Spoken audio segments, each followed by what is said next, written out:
Let's go live to Evan Lucas, Chief Market Strategist at InvestSMART. Where are we at the moment? We are kind of in this limbo land where the next RBA meeting isn't for a couple of weeks now, but...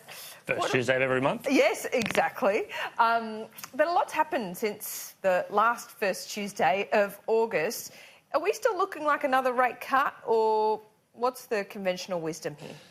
Okay, so the wisdom at the moment is that it is coming. It's just probably not going to come in the next month. The market and most economists are pretty in agreement that by December there probably will be one more. So that's 25 basis points or 0.25 of 1% out of the cash rate. New record low at 0.75 of 1% if that was to happen. So it is there. We had their minutes come out at the start of the week. A lot of people picked up on the fact that they are clearly not looking at it from a domestic point of view. They're looking at it from an international point of view. They see the international global story as the biggest driver of negative movements, and that's where they sit. They're not the only ones. If you have a look globally at the moment, they're all of the same mind. If you listen to what the Federal Reserve has to say, they were out last night.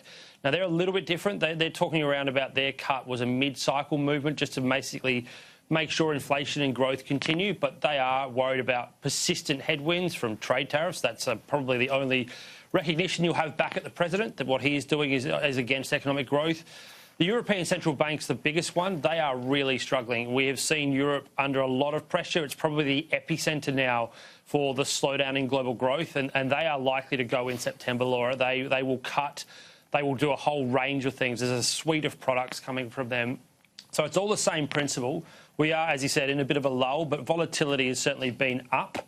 And the volatility is down to the fact that global growth is slowing down, monetary policy is trying to prop it up. Overall, where does that leave global corporate, stages? It's in an interesting period.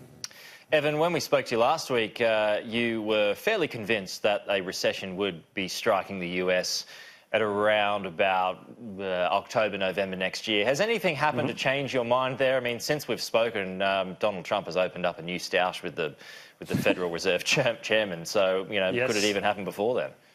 It could. And look, Peter, I'm convinced on the point of view that if history is to go by, then that sort of would give you a fairly decent indicator. There are some caveats this time around that has never been seen in the global story over history, and that is that rates across the board, as we've just discussed, are incredibly low. So the margin for error in that indicator, which is the 2-year bond and the 10-year bond, what we call inverting, where the 2-year rate is actually higher than the 10-year. It did it again last night, just to point that out. So it is very clear that that gives it to you.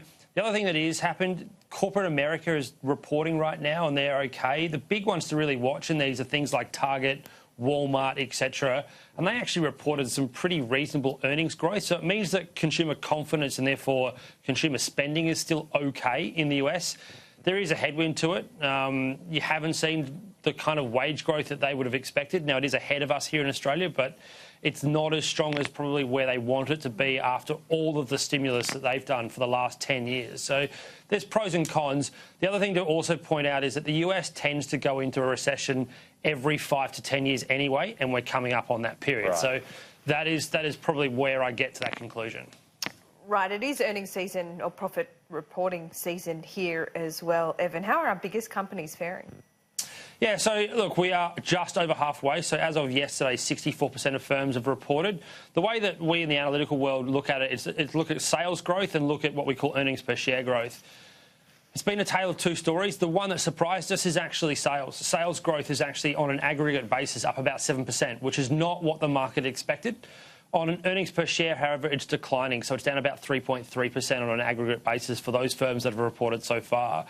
That is about standard for the ASX, but it is better than, as I said, on the sales line. That is not what we expected. A lot of expectation was for slowdown in growth. And like I just spoke about with America, our discretionary stocks have actually done interestingly well, and to use that term deliberately, JB Hi-Fi is a case in point here. It made a record all-time high when it released its numbers, and its sales growth is about 7%. Now, that's not what you would expect considering the doom and gloom, where consumer confidence is, where we see the RBA going, our wages, blah, blah, blah. So that's a key tick.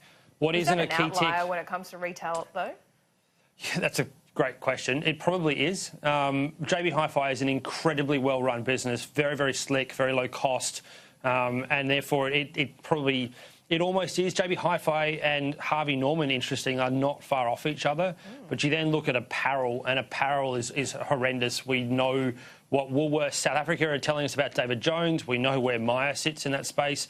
It's in the areas, if you look at things like discretionary retailers in department stores, they are horrible businesses in the new age. So that's the difference. The other side of it is banks at the moment are feeling a mid-cycle sort of squeeze. They're really not growing at a level they want to. They are starting to see upticks in what we call bad and doubtful debts, which is home loans, personal loans, etc., that are getting towards delinquency, so 90 days or more where they haven't made a repayment. That is also starting to just be a little bit of a warning sign that things are tight.